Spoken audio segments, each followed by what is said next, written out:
Good afternoon, and welcome to the Idle Champions of Forgotten Realms live stream. My name is Dylan, and I am coming to you live from the Codename Entertainment streaming closet in beautiful, smoky Victoria, British Columbia, Canada. Like the rest of the Pacific Northwest, our skies are darkened with the ashes of the forests around us, and all is bleak. It's actually surprisingly nice considering, but a lot of red sunsets, a lot of stuff on fire. So. That's awesome.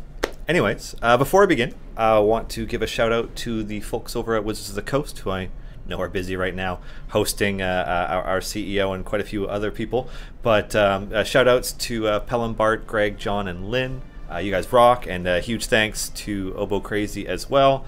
I see you in chat. Thank you for all that you do. To talk a bit more about today, it's going to be a bit more of an art stream. Though, in addition to getting to watch some more beautiful art created, we also will debut the Ishii Snaggletooth art time-lapse as well. I don't have Alexis joining me today, who drew Ishii, nor do I have Chris, who did the lead design on Ishii, to join me to talk about the design. So it's just going to be me playing the time-lapse, talking about things, and just enjoying the beautiful art that was created. And then later on today, we are going to have Catherine Crane, the art monkey, Art Monkey, on Twitter and Instagram, joining us to do some live sketching, which I'm pretty excited about because that's always fun, and Cat's awesome. So, in the meantime, I'll load up my solo view, and oh, looks like I have to do some things. I'm trying something out right now.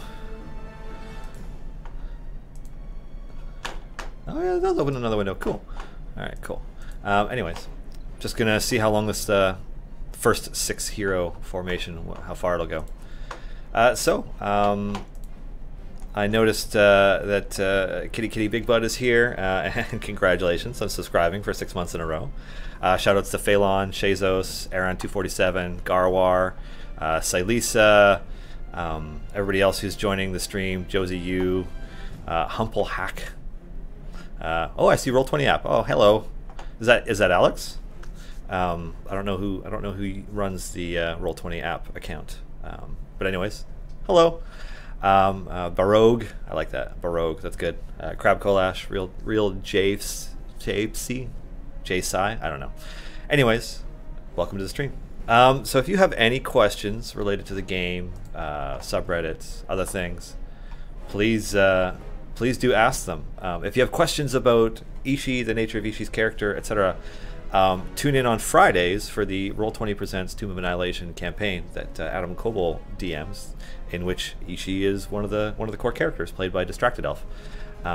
Because I wouldn't do Ishii justice trying to describe them, except to say that it's a kobold with a lot of character. There's a reason that we were so willing to do another kobold character almost so shortly after doing our first ever kobold character. So we're pretty excited. Yeah. So, what else? I hope everybody's enjoying Ishii in game so far.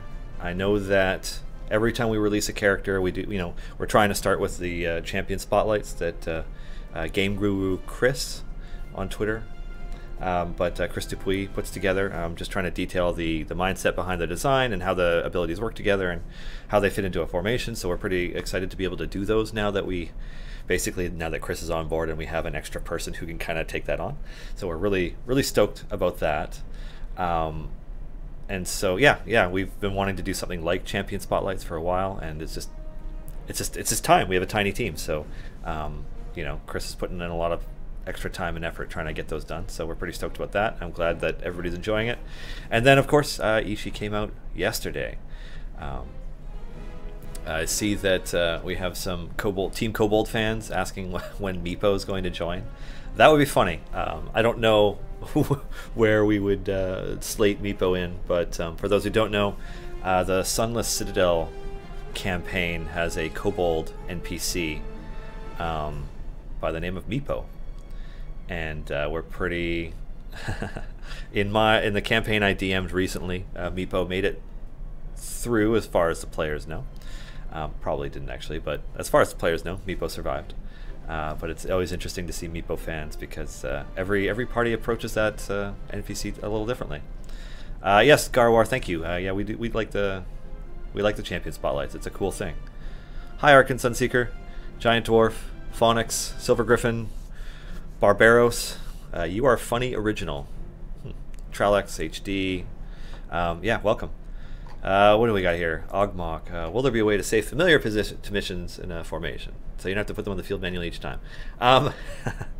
Yeah, we've had that question a few times, haven't we? And we've talked about it a few times.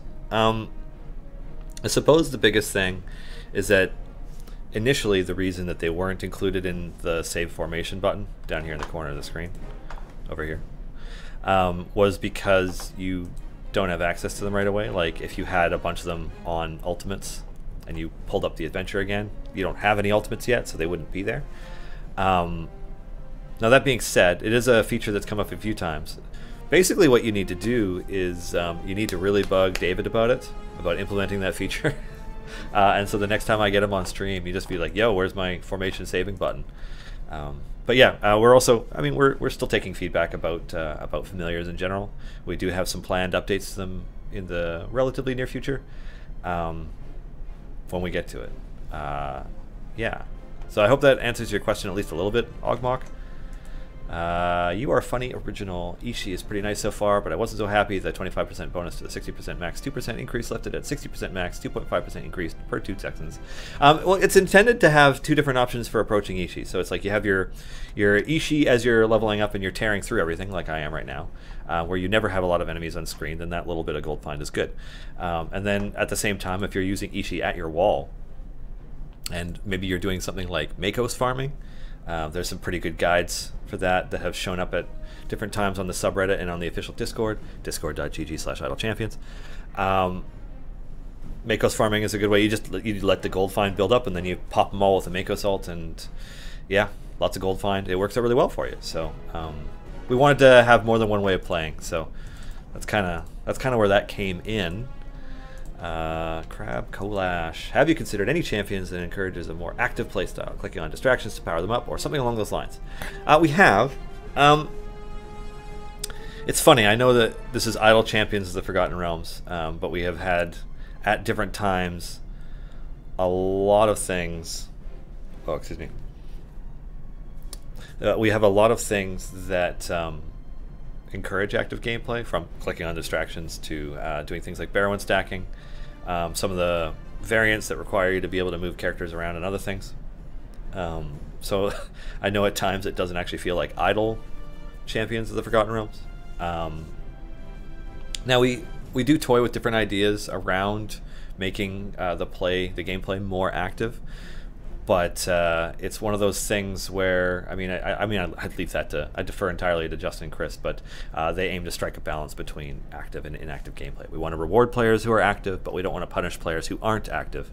And that's kind of a tricky balance to achieve, because it could easily, like a pendulum, go too far one way or the other. And so we're pretty happy with where it is at the moment, but doesn't mean that it's always going to stay that way.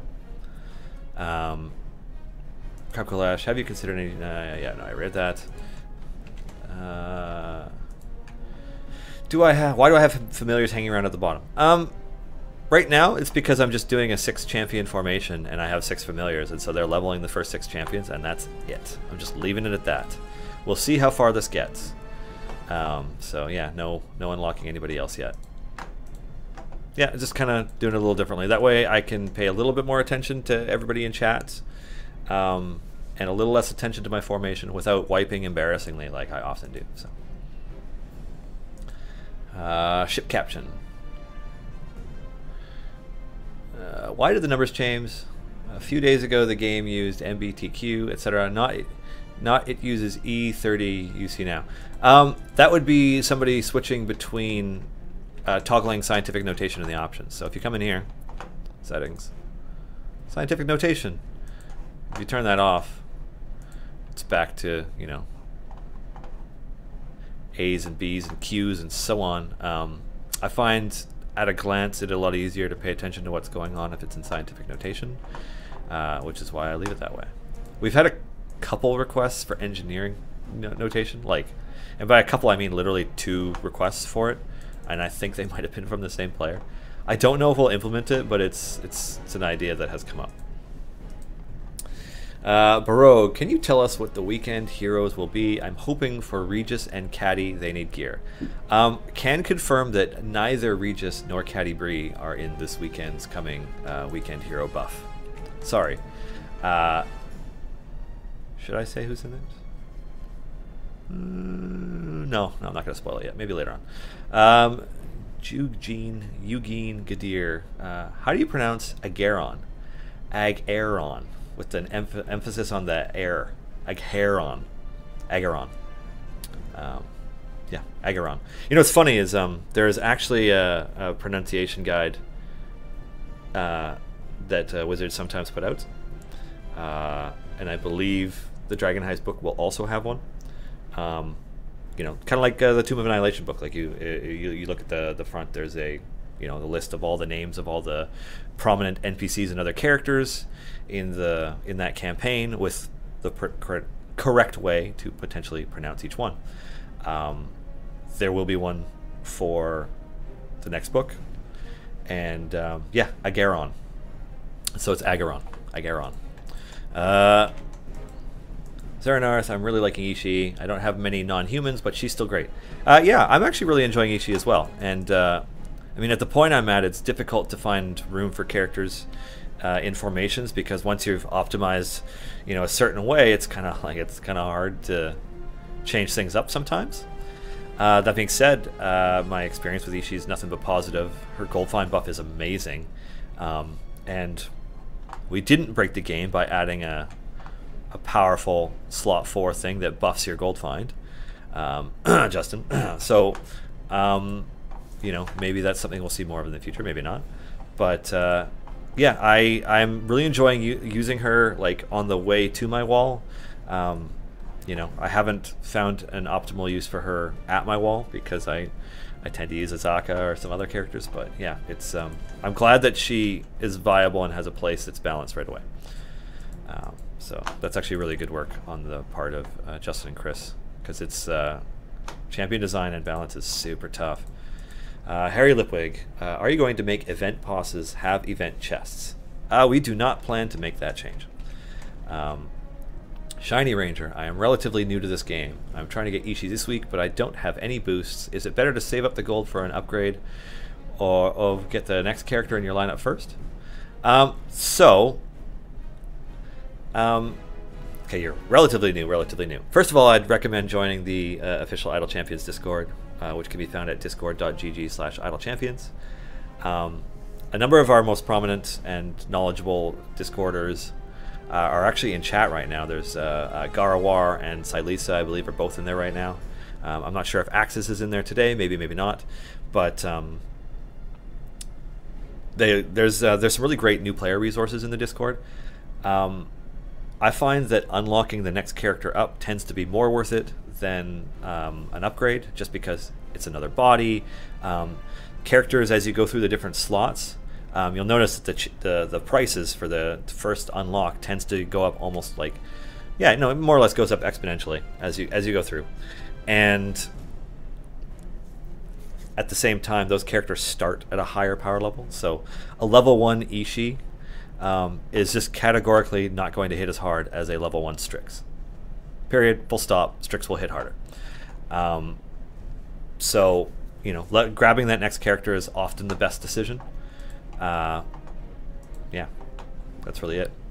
One of the reasons I use scientific notation, because it's so easy to read roughly how much has been spent on each champion, because you can see the price of your upgrades and you can see how much gold you have and so on. So it's like, it's really easy to know how much to spend and like to roughly level them up at a similar pace. So that's one of the reasons why I do that.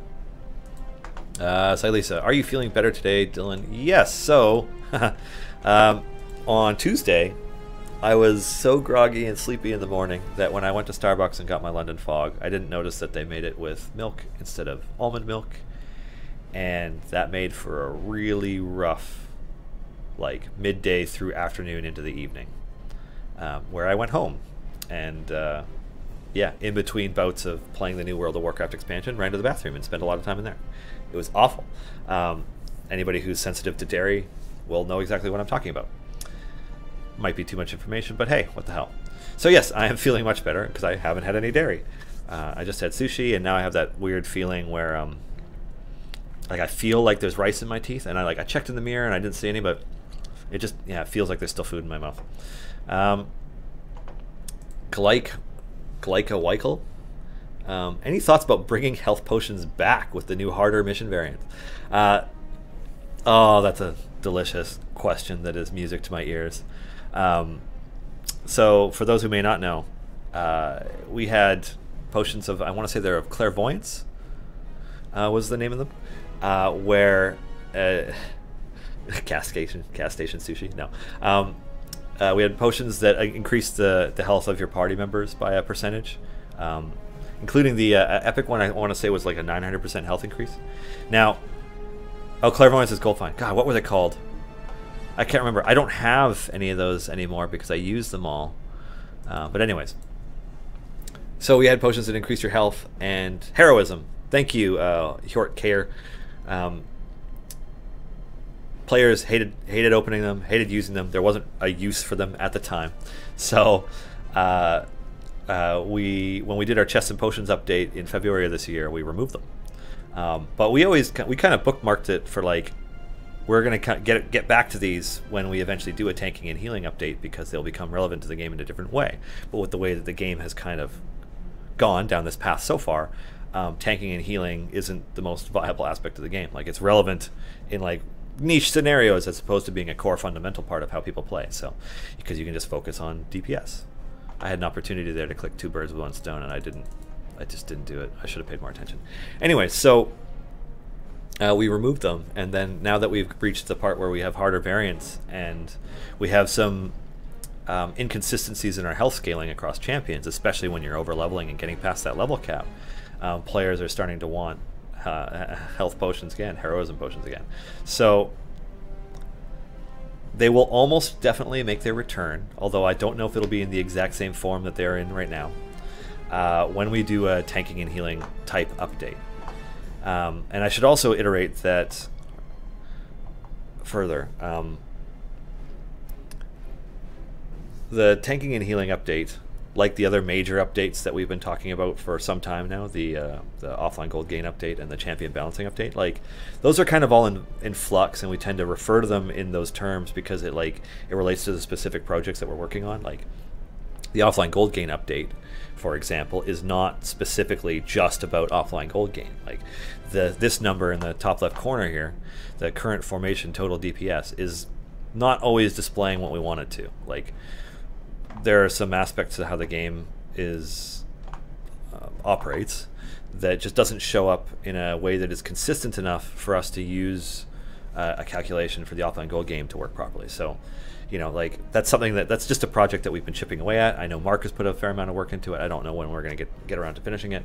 But the tanking and healing update is another like pretty major change to the game. And it's something that has been in discussion and in some form of planning for many months now, and has been prioritized lately because some of the things that we haven't fixed yet, that, you know, some players are discovering to be an issue, are things that the tanking and healing update is meant to address. So, for example, Evelyn's health scaling. Her health doesn't scale as high as quite a few other champions, and that's not because we wanted her to be a squishy tank, and it's not because we forgot to give her a health increase item. It's because we're not going to have health percentage increase items in the future, and she was designed around that, and then we haven't got that update out yet. So it's like it's not that she's under designed, it's that she's designed for a version of the game that is to come. So yeah, so when that version of the game comes and health potions come and so on, all these things will fit together a lot cleaner. So like there's some growing pains with that. So welcome to early access indie games, and yeah, there will be a return of some form of health potions. That might be my record for longest answer to a question that could have been answered simply with a yes or no. Haniel81, speaking of Barrowin, when will her heal be fixed? It currently stops working in every run. Does it? I'm sorry, I didn't realize that people use Barrowin for healing. I thought they used her for her buff stacking, and I've never really noticed her healing starting or stopping. You know what I'm going to do? I'm going to... Let's see about...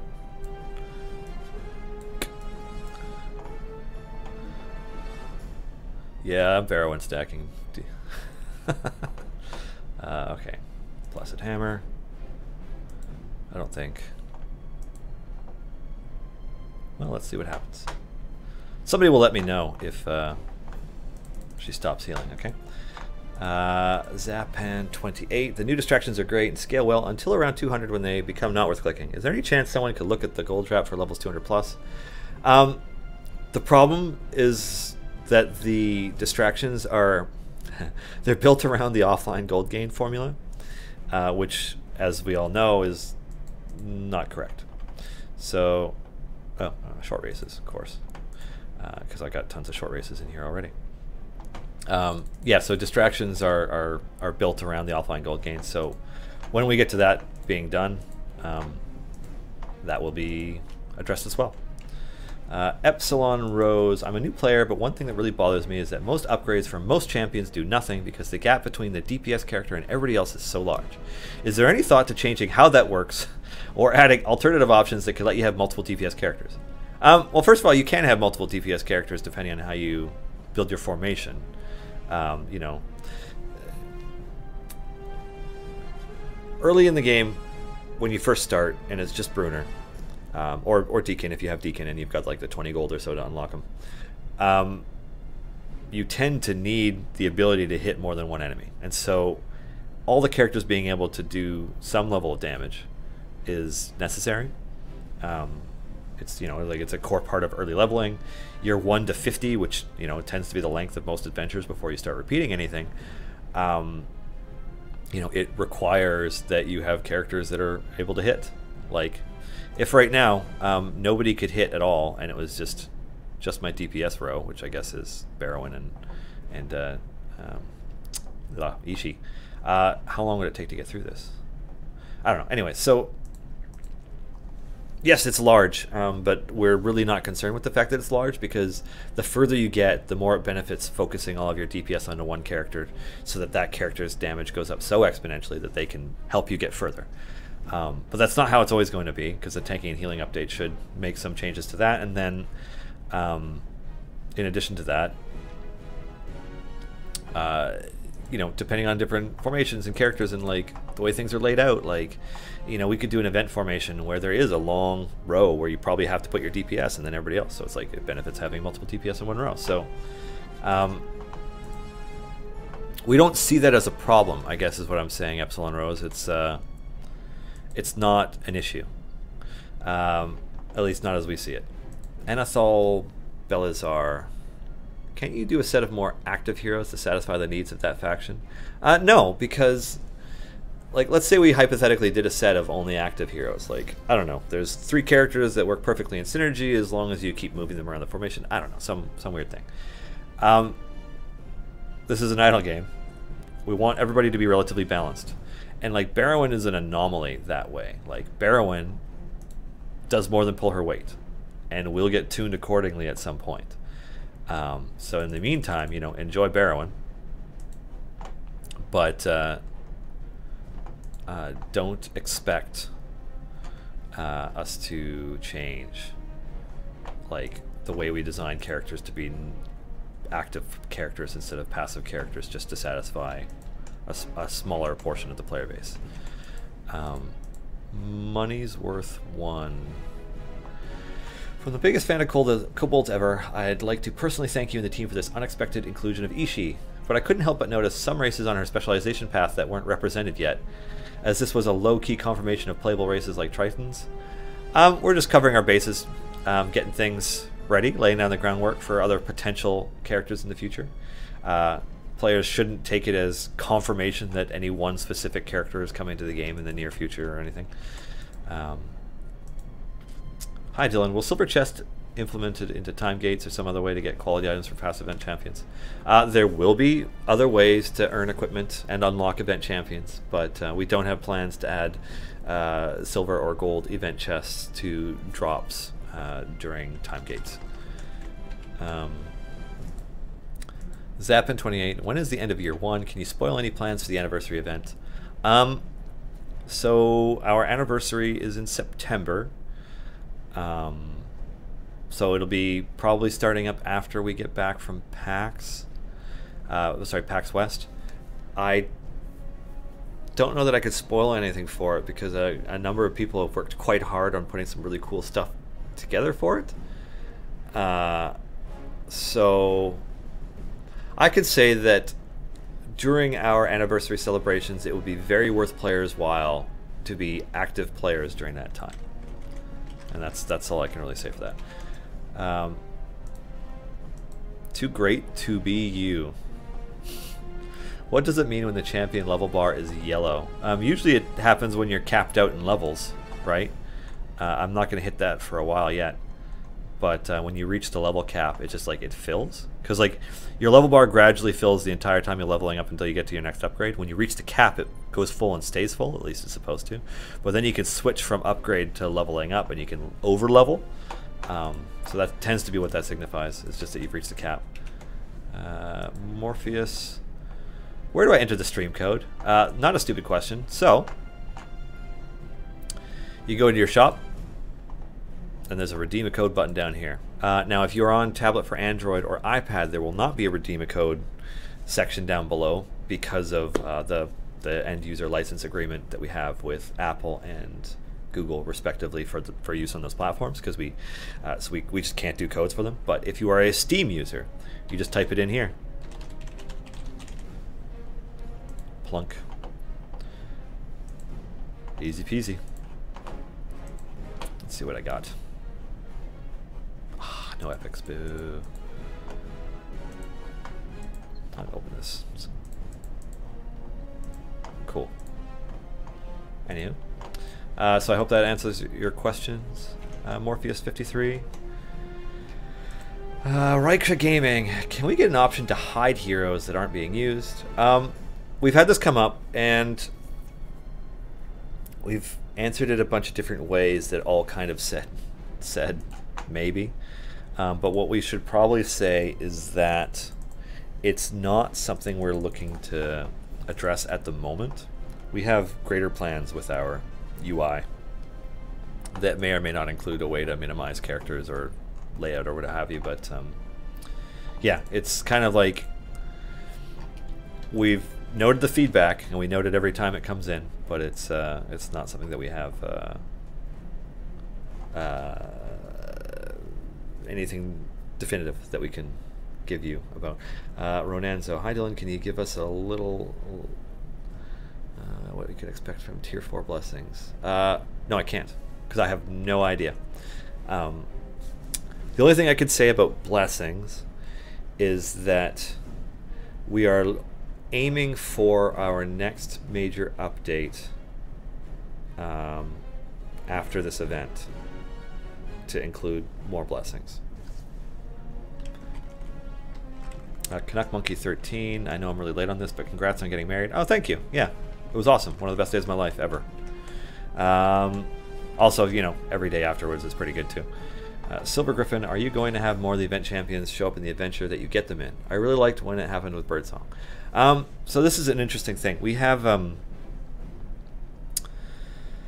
you know, we spent a lot of time focusing on our first 4 characters for our dialogue in games and our adventures, and we recognize that like we focused on them a bit too much, and so it's been nice to start including other ones in the game. We plan to include more, but it's always good to get more feedback about that.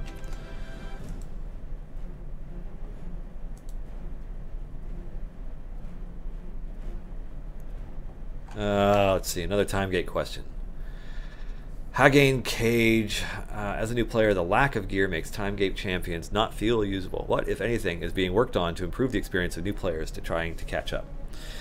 What, if anything? Geez.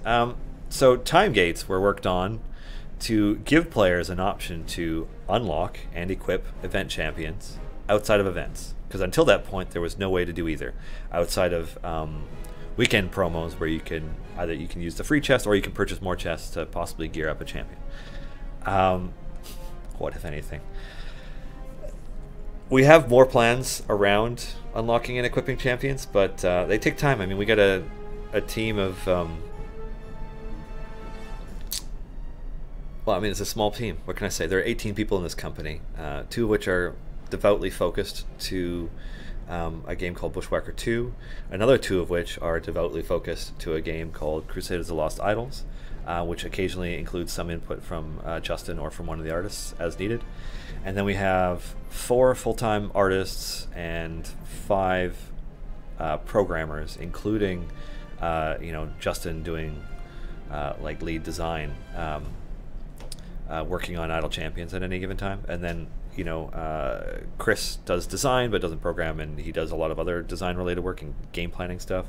And Erica, Clive, and myself do other things related to the company as a whole. It takes us time to get to these things. I know players kind of they often want both access to characters that they missed right away and ways to gear them, and they want them to be viable in their formations and so on, because they see other players having so much success. And we see that as an issue as well. Like, we want players to be able to catch up. We want new players to not feel like they're being punished for joining the game late. But it takes time to implement this stuff. Yeah, and the time gates were the first major step in that direction. So yeah, and also at the end of the day, like, the core champions are not crap. I mean, say what you want about Archon at this stage, but you can get really far with a Jamila DPS formation using Tyrell, using Hitch, using Minsk properly. Like, it's not a you are not handicapped. Like, you are still able to complete the content, so just keep that in mind. Like, the only person you're competing with is yourself. This isn't a multiplayer game. Cassius 335. Speaking of distractions, would there be room for ground-based distractions like a bug and rat to run along the bottom of the screen? I don't know that we're going to do that, but it's an idea. It just occurred to me that I forgot to put on the Ishii time-lapse, so I'm going to turn the music off in this and start that up, so people can enjoy the wonderful work that Alexis did in putting this together. And we'll probably run through this about twice before Kat comes out to draw something for real. Alright, Potted Frog. Is manual click damage so far behind the curve after level 60 to 70 or so due to introducing the familiars? No, it's intended to not be a definitive end-all be-all way of progressing through the game. Certainly having familiars in there would make it a little bit easy. If click damage scaled indefinitely, you just put down 4 familiars on the battlefield and 1 on the... I'm going to just turn this down just a tiny bit.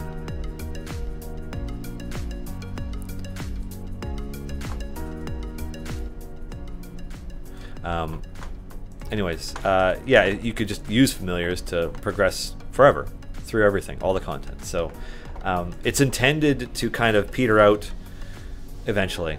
Yeah, Silisa, it does scale indefinitely, but like, it doesn't go up at a steady curve, right? Like, eventually you get almost no increase for the amount of money you're putting in.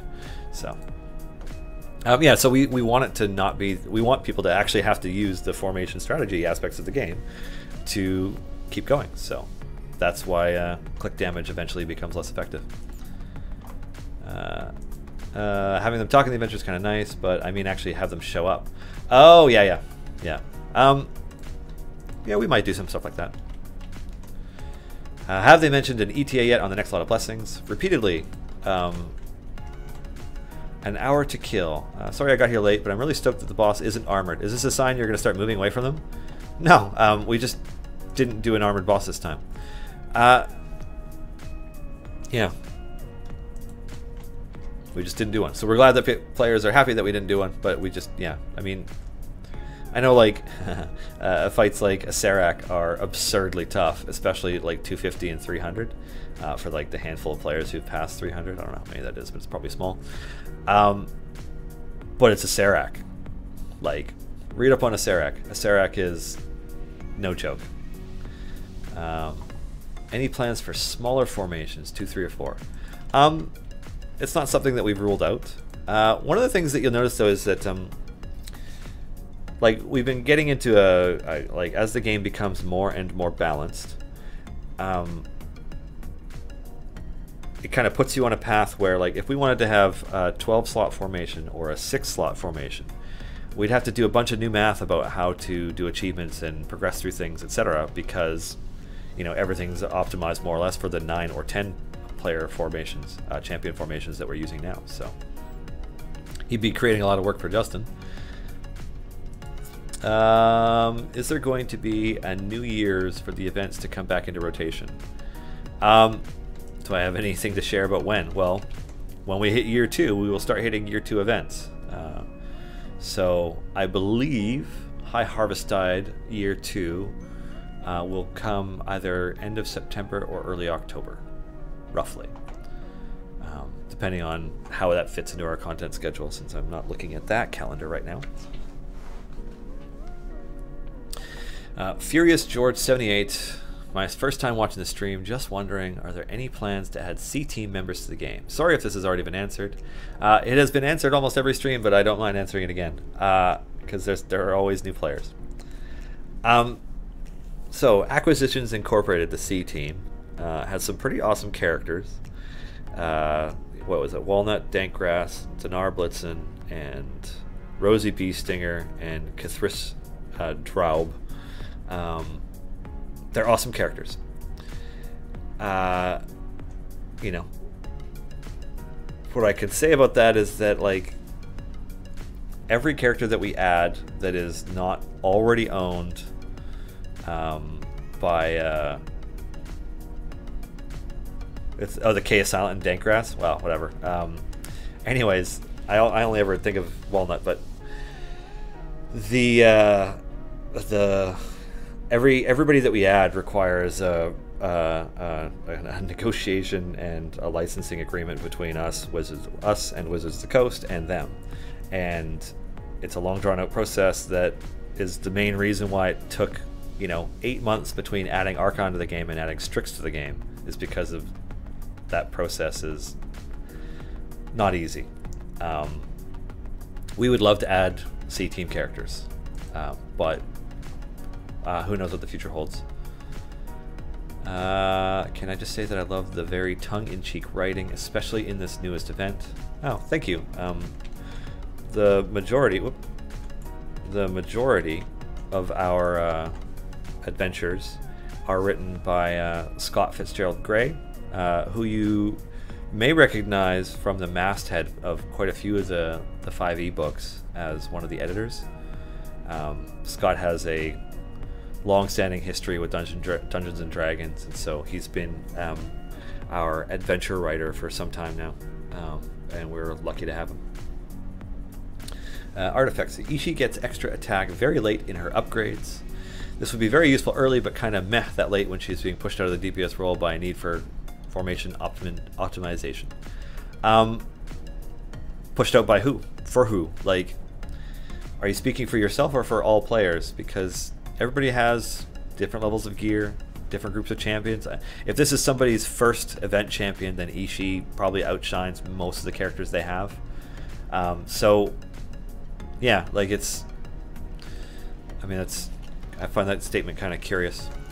And like also, every time you get a new character that's not human, that's potential for going with Ishii. Like, if you are somebody who right now has to make the decision between whether or not to use Celeste or Regis, well, if you're using Ishii, Regis is categorically better, right? So, are there any chance to increase click damage by favor or blessings? No comment. Love the new animated bugs, rats, and spiders. Nice surprise. Thank you. Yeah. our art team put a lot of work into those distractions quite some time ago, actually, and we are happy that they have finally made it into the game. Delverton, question: can the calculation for quest difficulty on the campaign map include the pending favor that will be granted once you finish your current event run? The problem is actually that it doesn't calculate it correctly at all. That's kind of been on our to-do list for a while now, is to have a new way of writing that out. Excuse me.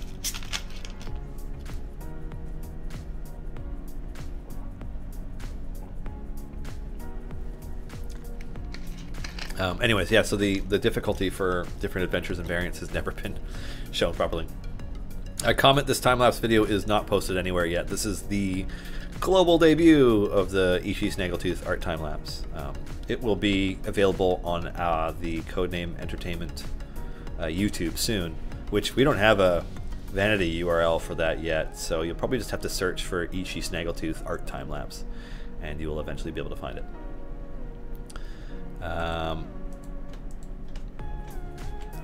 Colton Zenadu, are you able to say roughly how long until Helm's Blessings? I keep saying, God, you guys.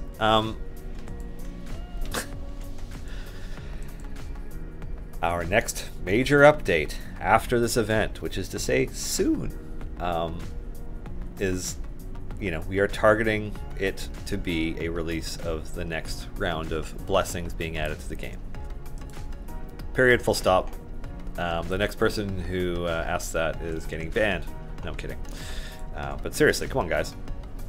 It's in the Q&A. It was talked about on the Reddit. It's, yeah. Okay, Phonix48. What is the general plan to work around new character events, replay events, and Timegate weekends? Well, that's an enormous question. Like, what are your plans for the rest of the year?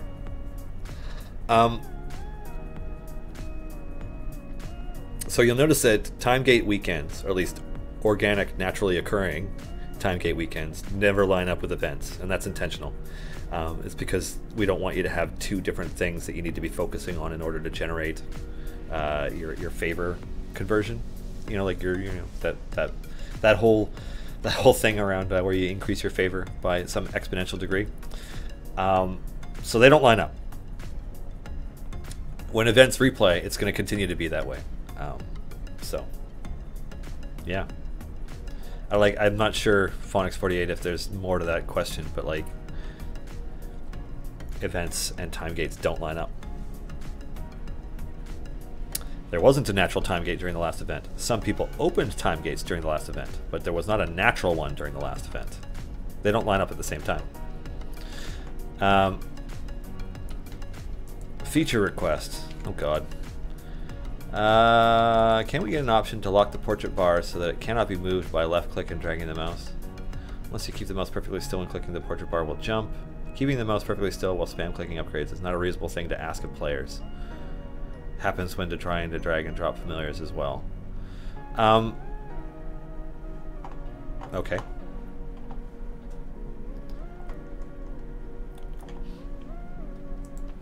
That's not an issue that I've noticed. I mean, it can happen, but there's more slots than you can fit on the screen, so you need to be able to scroll back and forth. Anyways. Any chance of a familiar slot that has a chance of clicking on distractions? There's a chance, yes. Bring back the upside down birds. Oh god, the drunken birds. Yeah.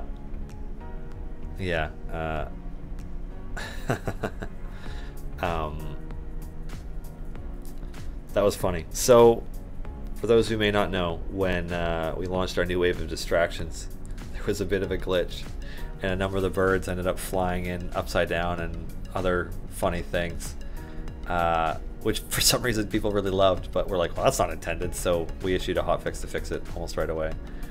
I don't know that we're going to bring them back, but it's great that people loved it. Money's worth. It's not posted on the Discord, no. What about missions that give bonuses in certain areas based on terrain? Rangers get a boost in the forest, part of the mission. Rogues get a bonus in the city, part of the mission. Yeah, that kind of synergy is possible.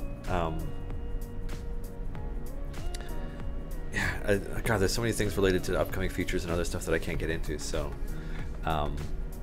yeah, for those who have played Crusaders of the Lost Idols and know our mission system, we've had a number of players at this time request to have a similar system in Idle Champions, which I mean would be a pretty significant amount of design work to put together, but we may or may not do something similar. If we do, we're going to try and do something different, like a different kind of evolution from Crusaders, so that we're just not doing the same thing again. There are a lot of other cool versions of similar mission systems in other games that are probably worth, you know, emulating, if not stealing from outright. But yeah, the actual adventures, like say you're doing a Waterdeep adventure and you're like, hey, can my rogue be better because it's, you know, we're in Waterdeep. We don't have anything planned around that right now, but it doesn't mean that we won't, because like, you know, maybe that's something that could become a blessing someday. Maybe. Okay, somebody's like eating fast food or something, and it's like the only smell coming in through the ventilation system. It's kind of gross. It smells like McDonald's in the streaming closet all of a sudden. Alistar Frost. Why do you use scientific notation and not engineering notation? Engineering only uses exponents, their powers 3. Engineering is much easier to read, in my opinion, as it corresponds to our usual unit prefixes, because scientific notation is actually easier. Yeah, I mean that's the one that we chose and we went with, and that's the one that we have right now. Doesn't mean it's always going to be that way, but yeah. Two-part request. Separate familiars from the flashing option in settings, and then don't have them spam animations so much. So you want us to redo our familiars so that the animation is different. So you, okay. Well, we'll take that under advisement, Trogger. Reiksha Gaming. Can we get a way to get the past event achievements? I would love to get a chance to fill those all out. Yeah, when the event comes around again, you can complete any objectives, achievements that you haven't already. So, it's not going to be happening through time gates, though. Black.com. Who has unlocked Azaka? Can you show it? Yeah, I could show Azaka.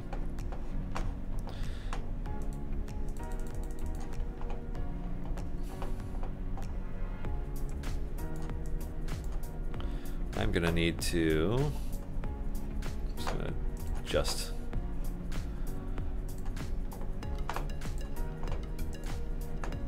everybody. Boom. There's Azaka, just kind of chilling there in the front. Okay. Axel 11223. Can you add some note, for instance, in the bio tab that tells from what party the champions are? That's something that we intend to do. So we are planning... yeah, no, I realized that I'm showing Azaka while the window is hidden. Yeah, when the time lapse finishes, I'll switch over. And you can watch my Azaka formation.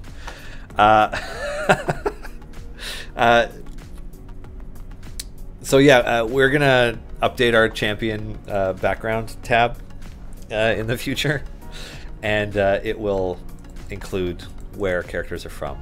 We're intending to add both their affiliations, like, you know, members of the Waffle crew, companions to the hall, but also where they're from. So like, you know, Bruno was created by R.A. Salvatore for this book, you know, in 1980, whatever.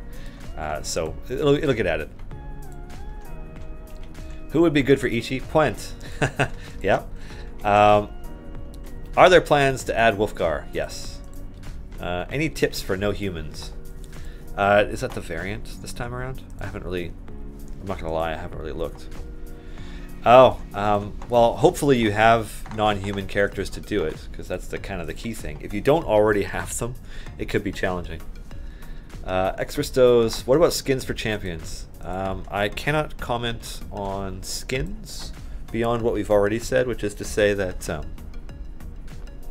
like full skins are basically akin to redrawing the entire character. With the way that the game is built, as you can kind of see behind me here, the champions are drawn and then they're kind of cut to pieces so that they can be animated individually. But like, it's, you know, if we wanted to do a full skin, it would be drawing them again, or drawing individual pieces again, and then adding it to the animation. So it's just like, it's one of those things where it could be a whole lot of extra work for our art team.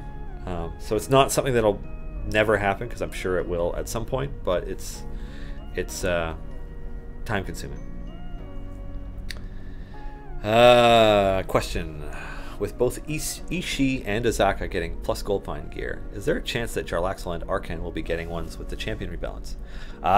There's a chance. Yeah. That being said, I don't know if that's necessarily the plan for those two with that update. So I don't want to get people's hopes up about a specific direction that they're going to go in and then have that possibly not be the case. I personally would love to see you know, all the plus Goldfind characters have plus Goldfind specifically. There you have it, Ishii. And then when this video wraps up, I will just swap over to my solo view. Alrighty, so there's Azaka right there.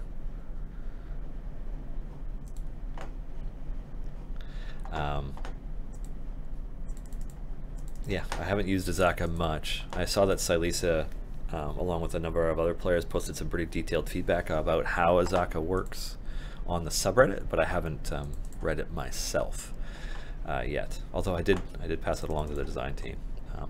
Chris, Clive, and Eric, which is to say our live services manager, marketing director, and CEO, are all in Seattle right now, visiting with Wizards of the Coast staff. And so Chris would be the one who would most likely be the one looking at that kind of thing. Although I'm sure Justin will have a look at it later as well when he has time. But also, thank you for that feedback. So I'm just going to put this music back on, because then maybe I won't hear the AC vent above me kind of chugging away awkwardly. I want so badly to just put on Aretha Franklin today, but then our stream would get muted. So anyways, Master Freddy, what happens if I can't beat the first level needed for the first time gate mission? Can I replay it with the favor I gain, or do I have to play the second one? So if you cannot beat it, you can just replay it. I mean, it's there. Like, think of time gates as having small temporary versions of events in progress while you are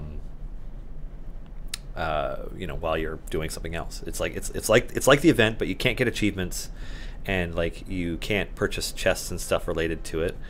But yeah, you can build up your favor. And the more you get your favor built up, obviously the more worthwhile it is for you. It'll make things a little easier. So yeah.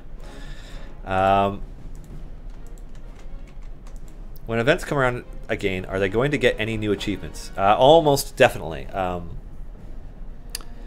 I don't have anything to give you about the repeat of High Harvesttide, but what I can say is that if you look at our previous title, Crusaders of the Lost Idols, which is, you know, it's in year 3, so some events have occurred for a third time in that game. It's safe to assume that you know, there will be additional and different events then. Sorry, achievements. God, misspoke. Okay, I'd like to see a gold per minute counter somewhere in the future with all these gold find characters we got. Well, your gold find's right here. Just gonna slowly move the mouse over. It's there. Now, see that number? Watch what happens when I take Ishii out. Or actually, no, I'll just swap Ishii. Plunk. It's a whole order of magnitude different. Yeah. So yeah, that's a fair amount of gold find. It's certainly making doing this a lot faster. And yes, I know that my Barrowin, Ishii, Azaka formation is super not optimal, but what the heck. Anyways, so we've talked a little bit about having some sort of how fast are you earning gold, like gold per second or minute counter going, but it's with the offline gold game and the calculations being where they are right now, we don't have a way to do that in a way that we think would be adequate. Okay, money's worth 1. Is there any way you could have an option in-game to zoom into the models for the characters at all? I love drawing the characters, but find myself looking at the Discord for more references than the game itself, because the full model is actually smaller than their portraits. Oh, so I'm sure that made our art director Adam wince reading that out, but because the characters are designed to be that small, so the level of detail is correct for them being tiny, and when you blow them up, the fidelity doesn't really hold up to blowing them up to large sizes.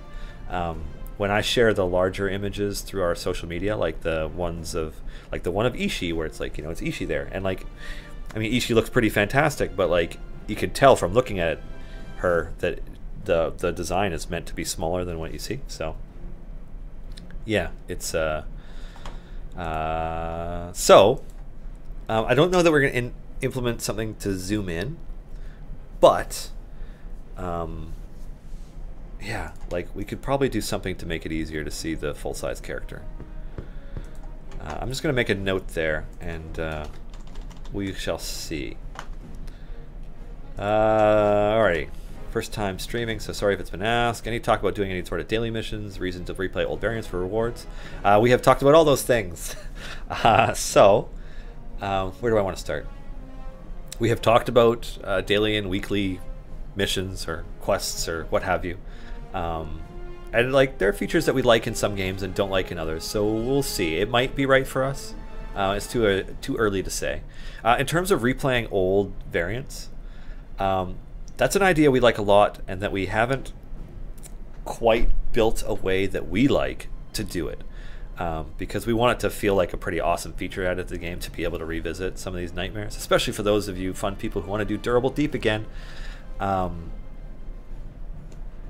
Yeah, so I don't have an ETA for when we're going to do something like that, but yeah, like there have been discussions around both those things. Evelyn's bio says she's been adventuring for many years, but the character age says 22. Is the age wrong, or the background was just written somewhat generically and doesn't really make sense? So the bios for our characters like Evelyn, Strix, and Diath, Ishii, they are either written by or in conjunction with those streamers. So in this case, Anna Prosser Robinson. Evelyn, I don't want to spoil anything from Dice Camera Action, but let's just say that Evelyn is much more experienced than the age of her current body would show. Yeah, that's I can't really get into it further. I don't want to spoil anything. Question: will Regis's reborn, reincarnated version be added at some point? You know, it's an interesting question, and it's one that I actually brought up with our team recently, because aside from Dritz and Brunner, Regis and Caddy Bree and Wolfgar have all perished and since being reborn, at least in the continuity. So yeah, there are other versions of them that we could potentially add to the game. I don't know if we will, but it's always a possibility. How much does Azaka cost initially? Oh god, I already bought her. Let me see what Zorbu costs. 5 E19, and then Arcan is 1 E19, I believe, or 1 E20. Azaka is 2.5 E20, I believe. That sounds right. I don't know what that number is when it's got 20. When there's 20, yeah. I don't know what the number is actually called. Giant Dwarf, how does Azaka interact with Ishii? I don't know. I mean, Ishii always attacks faster, so if Azaka's at 4.5 right now, then Ishii will be faster. I wouldn't say that this is a DPS optimal formation, because I'd be using Ishii for Goldfine because it's awesome this early, but I would probably switch to Birdsong. Anyways, so how does Azaka interact with Ishii? Well, the Goldfine stacks, and Ishii always attacks before Azaka. Kitty Kitty Big Butt, could we get you a mouse pad? You could, but there actually is not room for one in this setup. There's about 5 inches between the keyboard and the tablet that Kat's going to be drawing on, which is why you hear me picking up and putting down the mouse so much. Artifexy, what formation did you use to unlock Azaka? Did it mirror Silesa's strategy on Reddit? I did, actually. That was the one I ended up using. The biggest reason being that if you read through the whole guide, the strategies for the boss at 290 and then Acerak at 300 require pretty specific synergies in terms of timing, the use of ults and stuff. So I just went with the formation that the strategy that Silesa did. The biggest thing was that is a crazy amount of over leveling, and it really highlights where the characters cap out and where the the math kind of ends in terms of our health balancing. So, you know, we're really hoping that Chris is able to get some meaningful work done on the tanking and healing updates soon, so that we can get that out. Zuli93, can I unlock Azaka Stormfang anytime when I complete the Tomb of Annihilation campaign? I'm just waving at Cat. So, Azaka is unlockable as part of the by far most difficult variant that we have in the game from the Tomb of Annihilation campaign right now. So, after you've completed all the adventures and variants, and like made your way to the Tomb of the Nine Gods, and then defeated Acerak, and then you've also completed, I think, 30 of the Adventures and variants from the Tomb of Annihilation campaign, then you can start the 2-part variants of Azaka's Procession Part 1 and 2, and unlock Azaka. It is extraordinarily tough. New players will definitely not be able to accomplish it soon. It will take a lot of players a while. In fact, it's one of those things where even the players at the very top end are like struggling to try and get through it. It was crazy painfully tough. Yeah, it was brutal. Although, so even though almost nobody has completed it so far, I don't have the numbers, but I'm sure it's very low. When the next wave of blessings comes out in a couple weeks, I suspect the number of people who have completed it will grow. And on that note, I'd like to welcome our guest to the stream, Kat, Art Monkey. Hello. Who's gonna do some drawing? So I'm just gonna turn this music down even more. No, not off. 1%. Give me 1%, and then I'm gonna switch us over to the tablet screen. Just gonna close all this. And I guess that's what you were last working on. Yes. Many months ago now. Yeah. I'm just gonna give you some mic volume. I can move the arm of this chair. Oh, handy. It is handy, actually. Yeah. There's so little room here. Yeah, it's definitely a one-person streaming studio most of the time. So. Yeah. Yeah. That's okay. Hello, everyone. Yes. So what are you thinking about drawing? Well, I figured I'd draw Ishi. You know, she's brand new. She'll be fun. Do quick and cartoony and stuff. Fair enough. Cool. I'm gonna just kind of keep rummaging through these questions while you get comfortable and get started. Well, let me know when I can steal the mouse away. Right. Yeah, I forgot that you have to do that. I'm just gonna scroll down. Yeah. Did you know that Gromma's head is covered by the swap toggle on the character bio? Yeah. None of them quite show up right in that, which is one of the reasons why that screen will get redone. Okay. Are we likely to see specific achievements for core champions that don't have them yet? I don't think I've ever seen one for Dritz, and people will eventually be unlocking Azaka. So yes. No, it's all right. Let me I'm gonna move this mouse out of the way. Mm-hmm. And then I'll just grab my drink, and then we'll never answer a question again. No. You just let me know whenever you need to scroll down. Yeah. We have talked about doing more achievements for like Dritz and Hitch. So we will eventually get to that, but it's not something that we have definitive, firm plans for at the moment. It's kind of like a low priority item, I guess is the best way of putting it. Simplecto.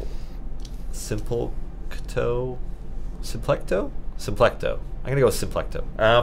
Since I'm sure you enjoy answering the same question again and again, any concrete plans to share on how we might get access to older Golden Epics yet? Yes, but I can't share it yet.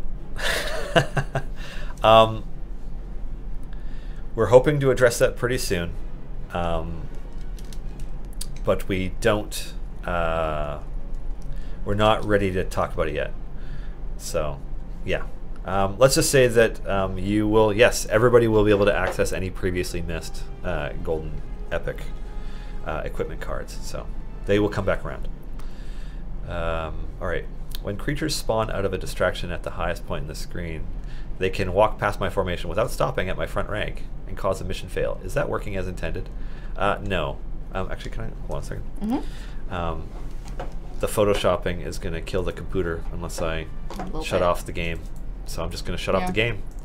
and then I'll have to hum Aretha Franklin to myself since I don't want us to get our stream shut down, or the VOD to be muted. Yeah. Okay. Anyways, so if they're able to walk past you immediately, no, that's not intended. That's a bug, and please submit a ticket. It's going to be interesting to see the results of these raffles because we're raffling things that are a little bit different than what we normally raffle. What have we got today? Right now, this one I think is for a Pseudo Dragon Familiar DLC. Nice. Which is, pretty sweet. And the last one is a pretty big ticket item. Not going to spoil it yet, though. You have to wait to the end of the stream. Sorry. And then, okay, what else we got? Can we move the second specialization pick back? A couple upgrades on Ishii, as you can't even have Zorbu in formation by the time you're buying that upgrade. That's an odd request, Giant Dwarf. I haven't thought about that. I want to say, is that the one where Ishii gets extra attacks? I'm not familiar exactly with that leveling tree. Because my usages of Ishii are somewhat limited at this point because I've only played with her for a day.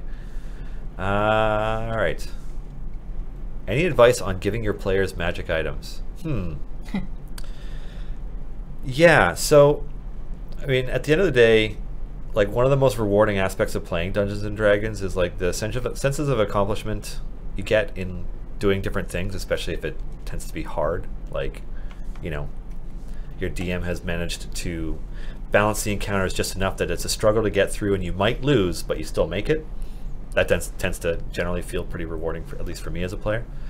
I'm a big fan of doling out loot. I know I didn't with our Sunless Citadel campaign, but that was more because that's the way the book is written than what I wanted to do. Actually, no, that's not true. I snuck a couple more in there, and then you guys just didn't use them. I mean, we got a magic sword at the very end, and it's like, okay, we're done now. No. Nick had a magic whistle that could have caused some shit. Oh, yeah, it seemed too evil. And it went to such a good character. Well, it could have been. And there was a magic gem that Slag ended up giving to the goblin shaman lady that caused some problems that you guys just didn't get to see. There were so many problems. Yeah. Anyways, so yeah, magic items. Depending on what you're doing, like, make them adventure relevant and try to make them relevant to characters. Like, make them things that people want. Like, don't give the bard like the most badass, two-handed Vorpal sword of whatever, because it'll just suck and it'll just make they'll have to give it away to another character in the party or they won't use it. Like, try to make them relevant, and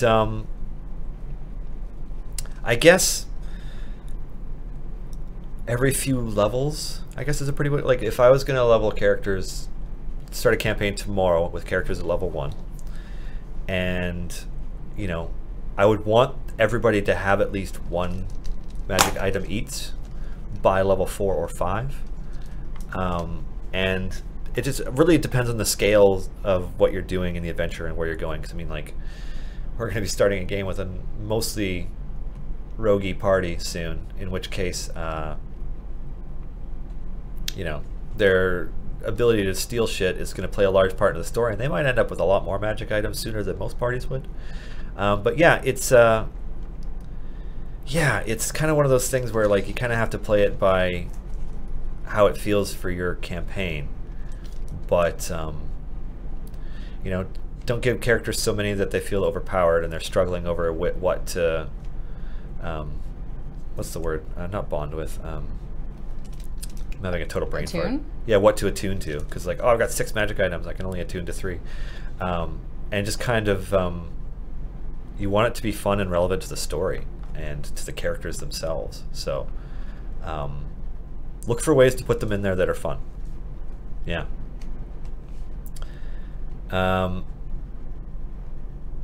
Yes, Elisa, regarding magic items, I could use an item that increases charisma by +1 for the adventure that relies on charisma. Yeah, no doubt, hey?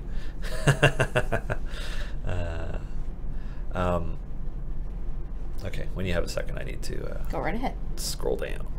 Oh, God. Okay, cool. I would like it if it was possible to look at the character bio card outside of a mission or without switching to them in a formation. Mostly this is for variants that rely on particular stats or alignments or buffs, like Hitch's friendly ability, so I can check how many characters qualify for it. Okay, so you're thinking about like the main map screen, where you choose your campaign. You'd like to also be able to just look at the like character stats, character bios. Okay, I can add that to the list. That's yeah. All right, Colette. In the next expansion, are we likely to see a stat squish? My numbers are a little too high to comprehend their meaning. Yeah, idle games are kind of notoriously scale to ludicrous numbers.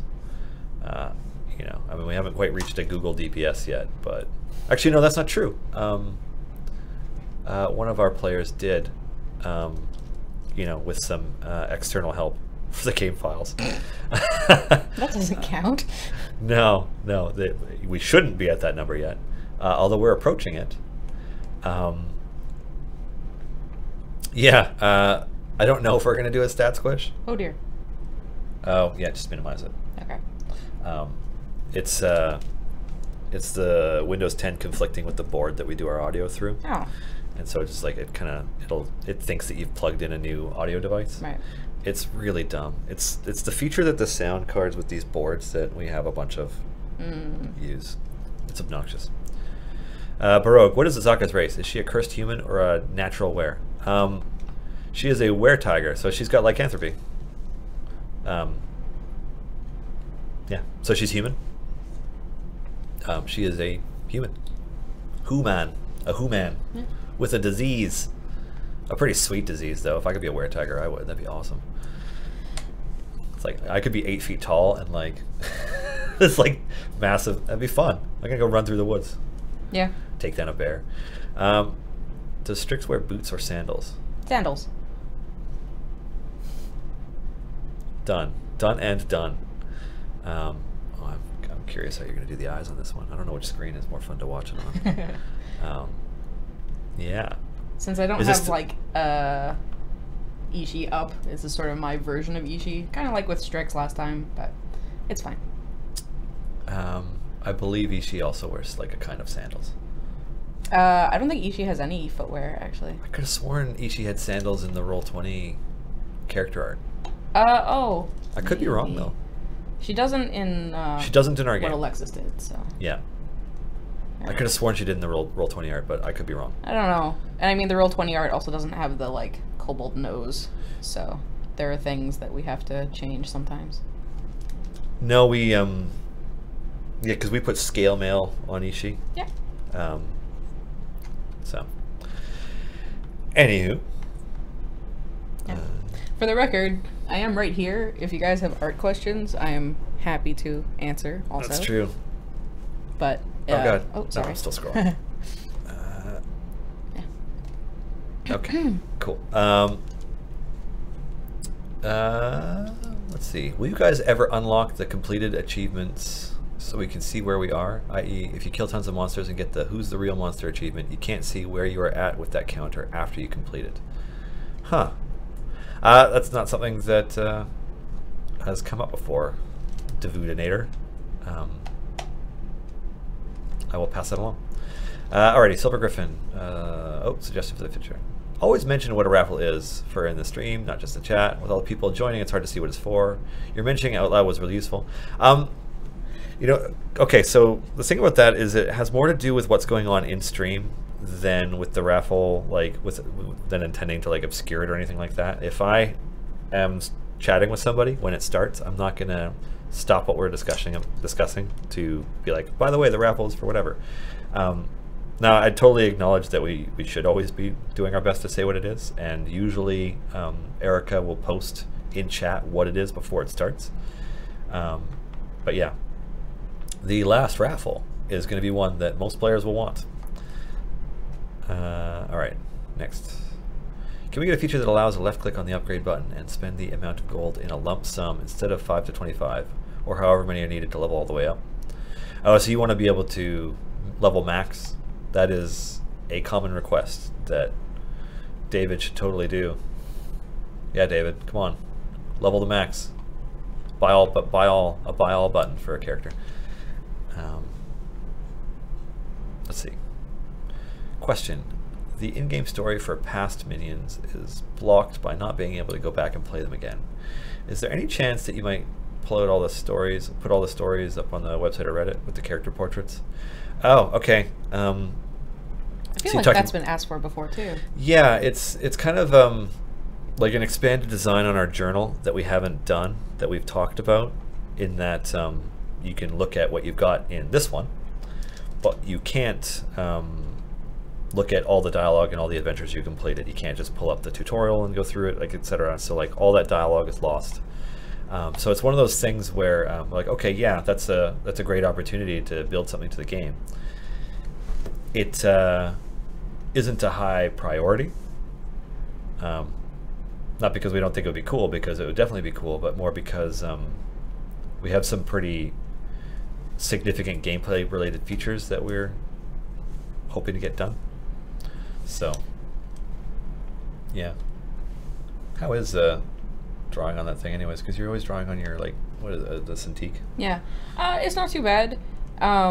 It's markedly different from the last time I was in here drawing, because the last time I had one of these at home, but a month and a bit ago I upgraded at home to a proper Cintiq. Oh yeah. And it's lovely. Yeah. So now this is the first time I've drawn on a like flat tablet in a month or so, and it's like, oh yeah, there are things that I miss. Yeah. But it's not too bad. It's still better than like a mouse. Yeah, it's kind of hard to sketch with a mouse. Yeah. Yeah, I mean, you can do MS Paint art, but that's about it.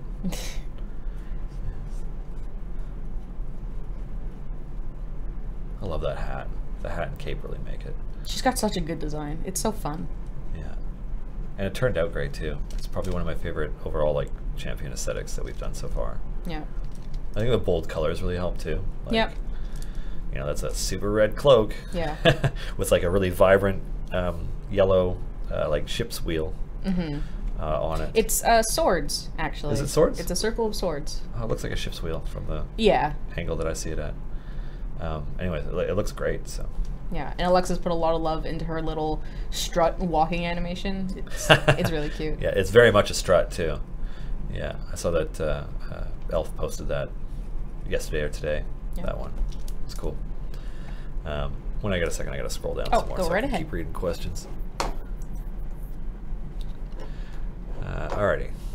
In a recent adventure as a DM, I created a sealed room with a deck of many things where the requirement to pass on to the final room was to draw at least one card. Ideally, there is a way to get out of the room simply. How would you get out personally? Like, if I were doing it? So, like, when you say sealed room, like, this is a room that you're already in, like, it's the movie Cube, and, like, the only way you can get through is to open a card. I mean, because if that's the only solution, then you just draw a card. Especially if, like, you're just finding a deck of cards and you don't know what the deck of many things is. Yeah, my character Veshok would probably try to brute force his way out at first, because if he can even do like a crack in the wall, he can use the blessing of the Raven Queen to turn into like a smoky freak and get out. And then what are my other characters? Alton, who is a just a douche. He's such a douche. He's everything that people don't like characteristically about uptight nobles. He's like super entitled young guy. He would probably eventually just draw the card. You know, if he couldn't brute force his way out. And then my Warforged Onyx would smash the living crap out of the walls and probably succeed in smashing his way out, because he's a beast. Welcome Distracted Elf, by the way. Yeah, we're one of our artists, Kat, our resident portrait specialist, is taking a crack at drawing Ichi. So hello. yeah. better question is, does Strix wear socks with her sandals? She does not. No. God, that's a faux pas, even for Strix. Even a trash witch would never do that. Alrighty.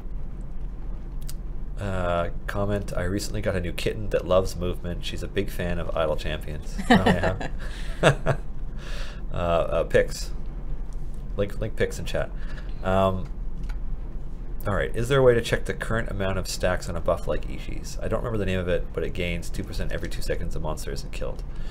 That's a good question. I haven't looked into that yet. So, originally,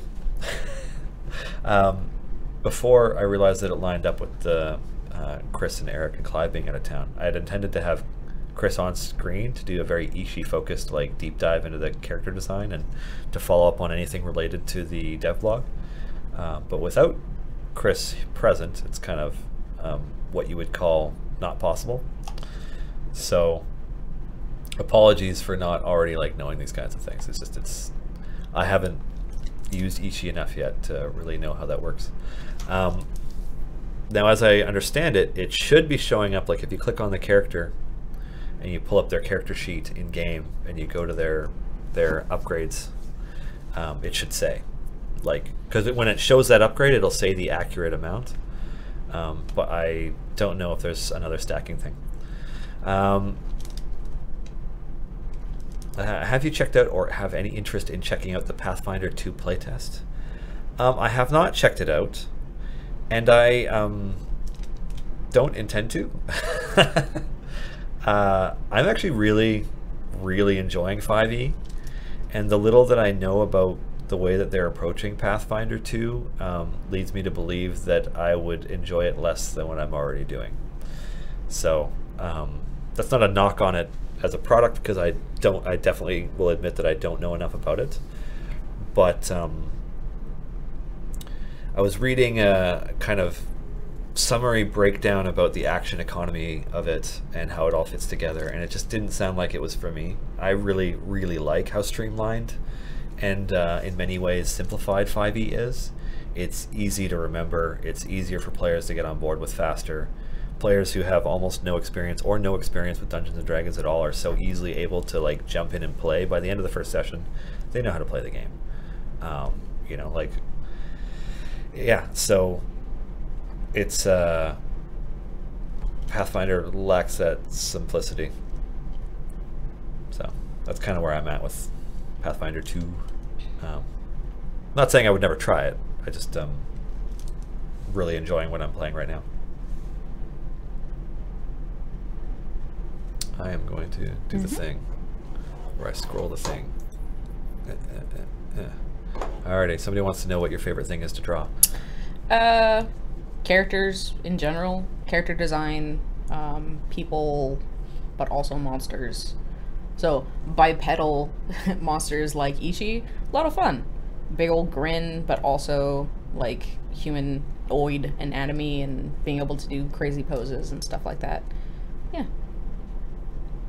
Just see that somebody posted Shadowrun for life. Shadowrun was awesome. All right.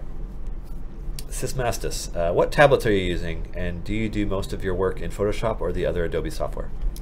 My personal work, I do just about all in Photoshop, with a little bit of inking in Psy. And at work, we do everything in Illustrator, and then animate it in Adobe Animate, that used to be Flash. As for the actual tablets, I couldn't really tell you the models. The ones in the office are all Wacom, for sure. We have a couple, like, generations. I have one of the much older ones that's, like, gray and a square.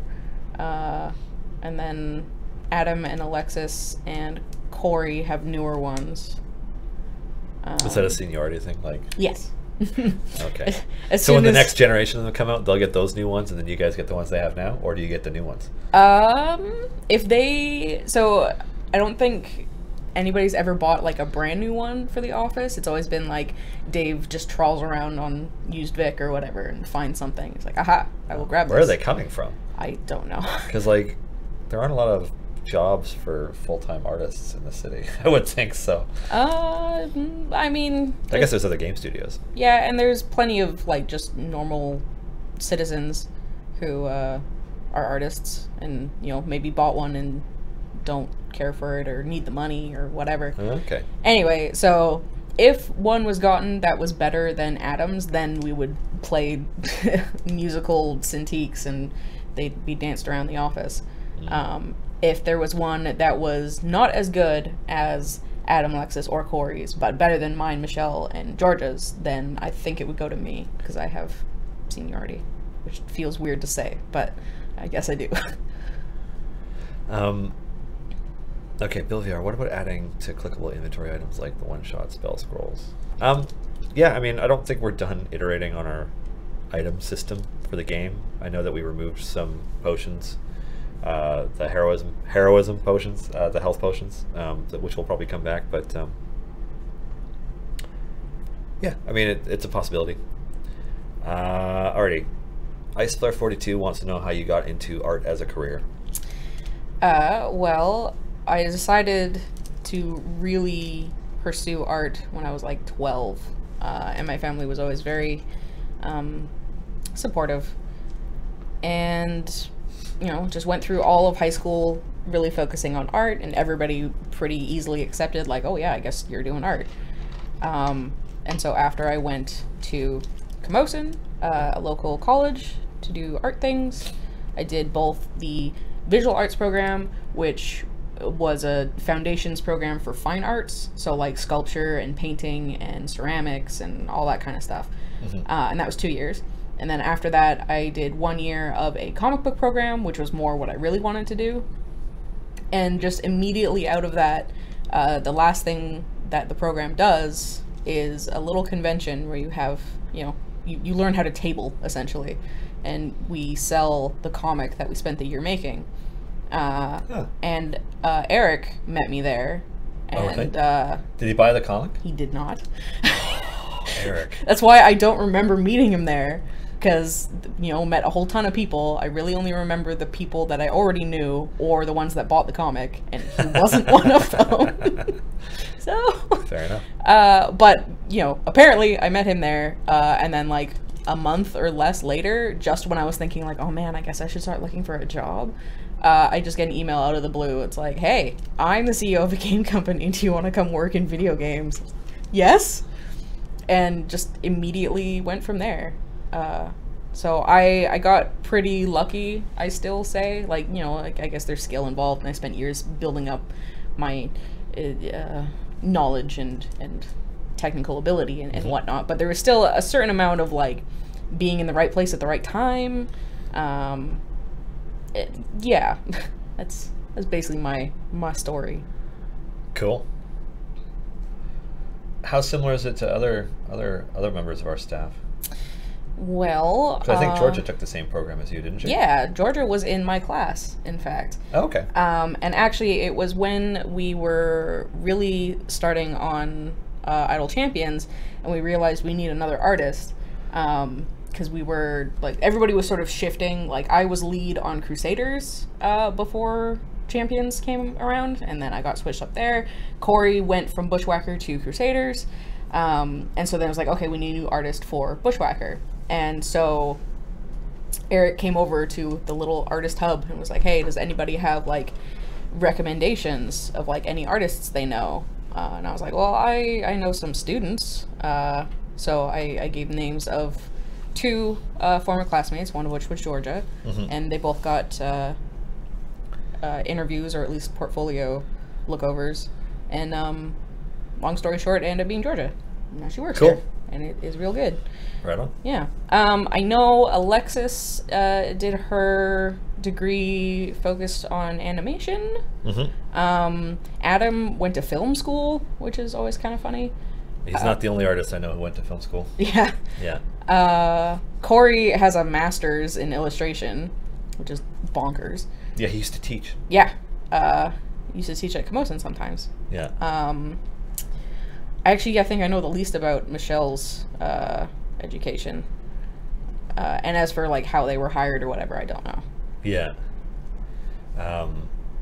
Yeah, one of my friends went to film school, and now he's an artist at Clay, actually. Right Oh, now. nice. Yeah. Yeah, he likes it. Yeah, when I like was finished with school and stuff, I didn't have a like solid plan or anything. I was like, well, I would be happy in comics or animation or games or probably movies and TV, and landed in games, and I'm happy. Cool.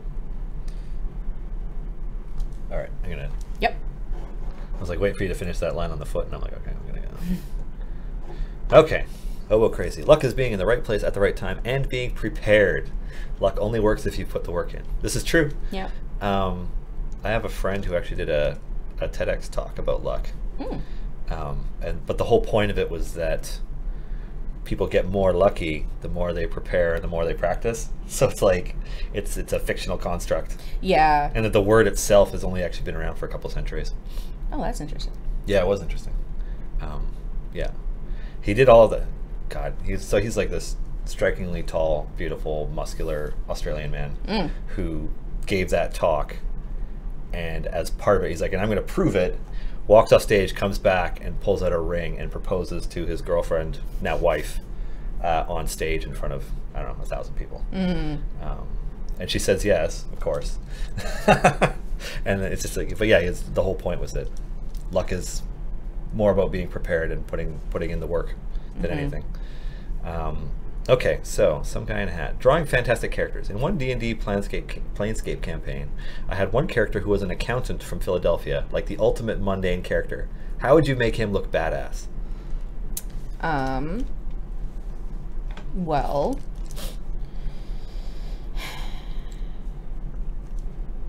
was this a D&D character, did you say? Yeah, a Planescape campaign. Okay. Well, since he's a D&D character, I can only assume that he's had actually cool things happen to him or around him, even if he wasn't super involved. And being a D&D character, he has to have some kind of like class and attacks and stuff.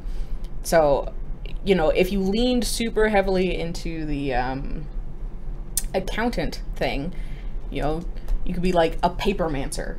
And just, you know, some kind of cool paper whirlwind picture. Yeah.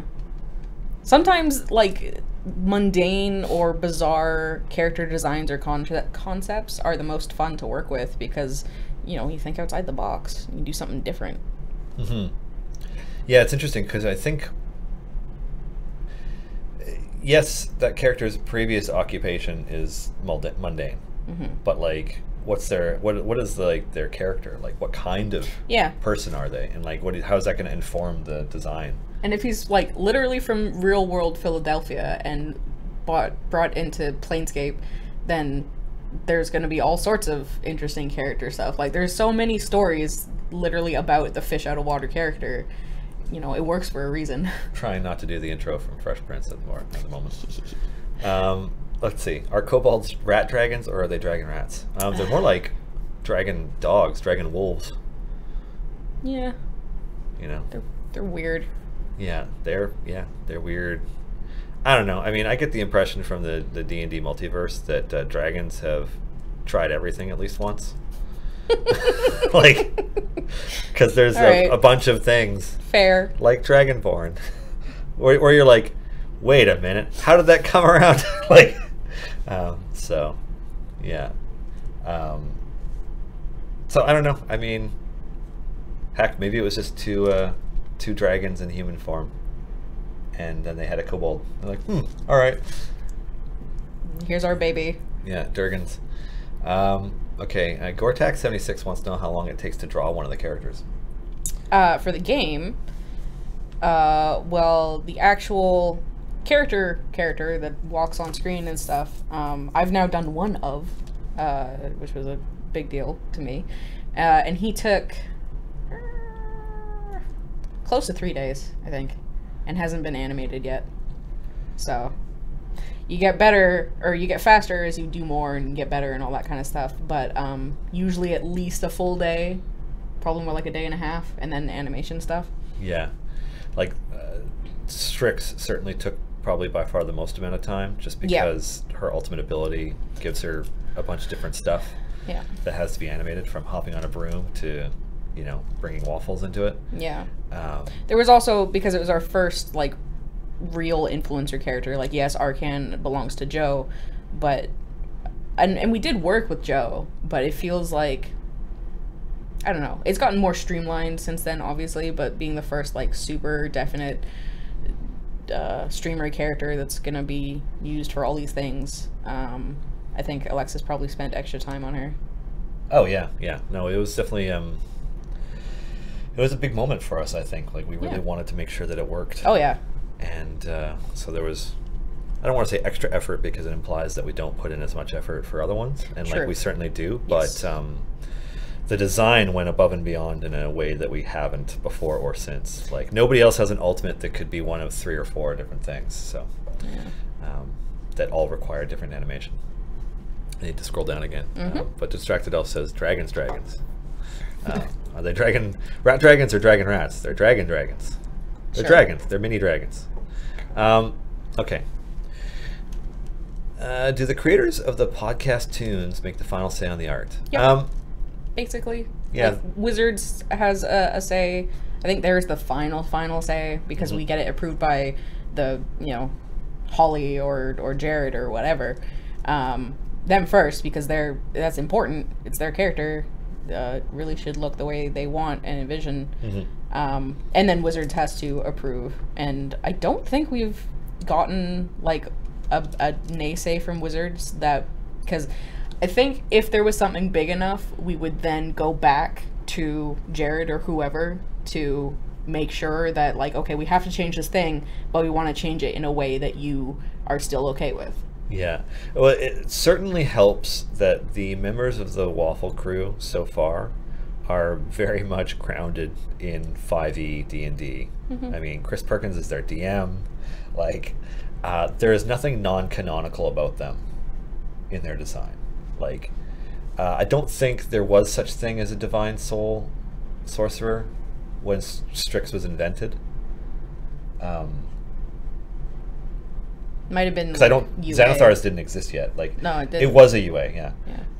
And so, like, that was the closest thing to being non-canonical. But, like, say hypothetically we were to add a character from another show that is not in Faerun, and, like, before we even got to the art, how we adapt them to 5e Forgotten Realms would be the first starting point.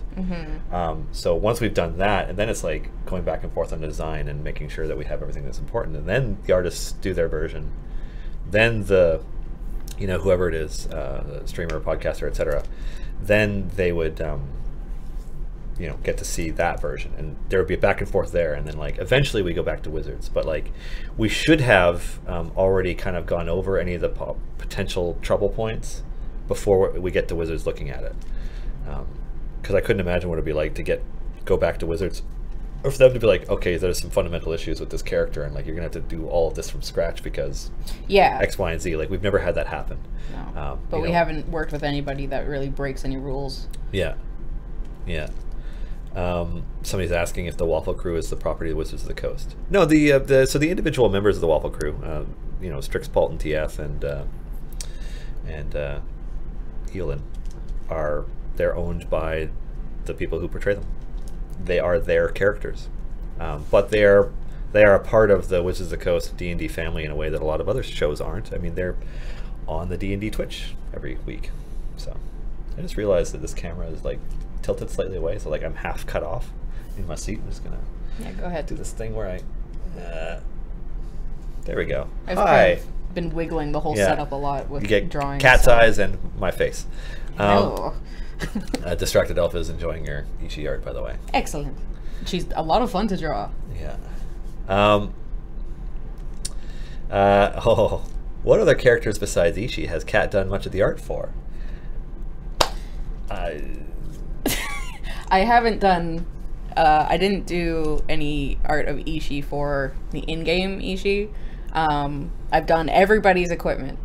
All the swords, all the boots. All the NPC profile, all the all of the portraits, except for, like, a very small handful, but essentially all of the portraits from the cinematic talking stuff. and a whole bunch of monsters, but not any official characters. Just one. They're not out yet. Yeah, we'll let you know. Alrighty, is it harder or easier for you as an artist to draw characters that already have so much amazing artwork, or go entirely from scratch? Harder or easier? For the job, it's way easier if they have a ton of reference, and especially like consistent reference, because that's sort of the interesting thing of a lot of these podcast characters is they get lots of fan art. So then we have to go through, and I mean, we ask them first of all, is like, give us your favorites. What are the ones that best capture the essence of your character or whatever? But doing like my own thing, I mean, for one thing, I don't draw a lot of fan art in my own time. I do all my own original characters and stuff.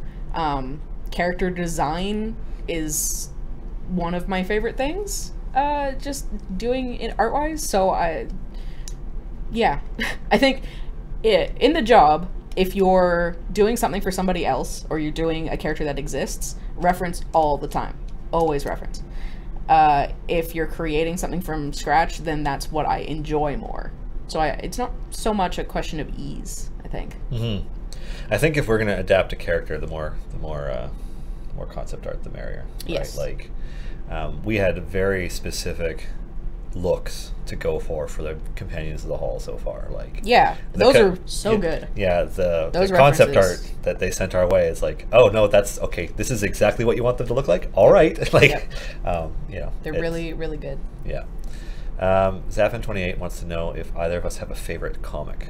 Do you have a favorite comic? I haven't been like super into the comic scene in many years, but Johnny the Homicidal Maniac is very important to me. Oh, that's funny. Yeah. The more you know. It's really hard for me to pick an individual issue as my favorite comic. I don't purchase or pay attention to comics as they're coming out these days, though I have read a crazy number of them, and graphic novels and so on. My favorite one in print right now would probably be Saga. Oh yeah. I want to say, is that Brian K. Vaughan who's doing that? Who's doing it? Maybe. I think it's Vaughan. I don't know. Anyway, Saga's amazing. I can't recommend it enough. It's like, it's a space fantasy. It is as space fantasy as it gets. Yeah, it's very bizarre. However, my favorite comic of all time would be the 75 issues of Neil Gaiman's The Sandman. Oh, I need to read that so bad. Not a comparison. There isn't anything else that measures up to that body of work, in my opinion. You need to read it? I'll bring it in. Oh, I would love that, actually. Yeah. Despite like comics more or less being my medium of choice, I've not read as many as I really should. Yeah, I'm not gonna lie, the art in Sandman's inconsistent. Yeah. And they really didn't know what they had when it started too, and you can tell. Oh yeah, I mean that's not uncommon. It's even like big name Marvel comics and stuff, sometimes I'm like, ugh. Because sometimes they just have to rush the art. Much like the gaming industry, the deadlines are kind of stupid. Yeah.